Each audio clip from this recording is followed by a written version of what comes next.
Hello everybody, I'm Jackie K. Cooper and my entertainment rundown for today is a review of the movie Peter Rabbit, The Runaway.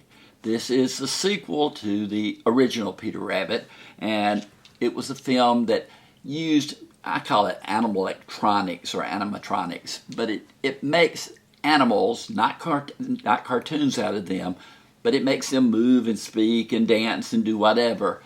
I don't know how they do it, but it's fun to watch.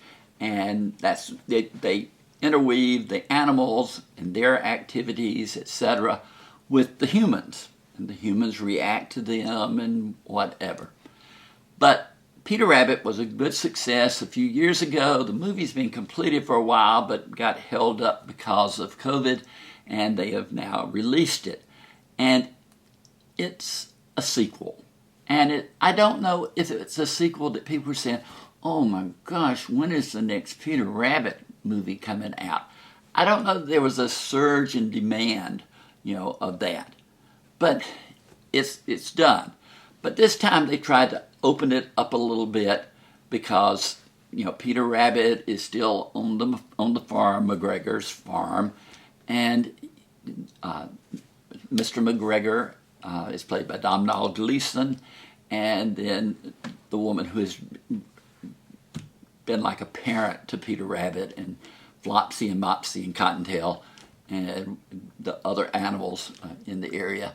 She and Mr. McGregor get married, and she has written a book about Peter Rabbit, and she sells it in her store that they have there on the farm. And they have a very nice life going, but then she attracts the attention of a publisher in London, and he's played by David Oyelowo.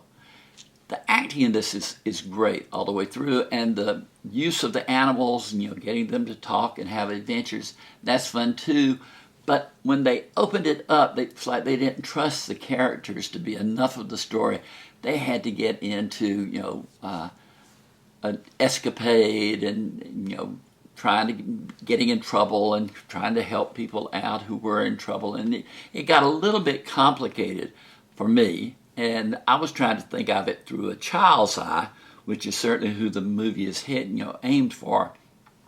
And I thought, are they going to be able to keep up with all of the plotting that goes into all that's taking place on screen? Now, the car chases and things like that, they're great because they're fast and furious and can draw a child's attention. I do have to say, when I went to see it, I saw it in the theaters. There was a 4-year-old, I think he was like 4 or 5 years old, who cried from the time the movie started till the movie ended. And his mother never took him out. And he obviously was not enjoying the movie. Maybe she was a devoted Peter Rabbit fan and just couldn't tear herself away from the screen. But he really enhanced the viewing experience for the rest of us. But the voices in the movie of the animals, James Corden is Peter Rabbit, and then Margot Robbie plays Flopsy or Mopsy, I'm not sure which one, and Elizabeth Debicki plays the other. But like I said, the human actors and the acting on screen are good. The film is rated PG for mild violence. It's not violence per se, but it's just excitement for children. I scored it 6 out of 10. It was above average because of this bringing the animals to life, but it could have been better if they hadn't tried so hard to extend the story in such a way. But that's my review of Peter Rabbit, The Runaway on today's Entertainment Rundown.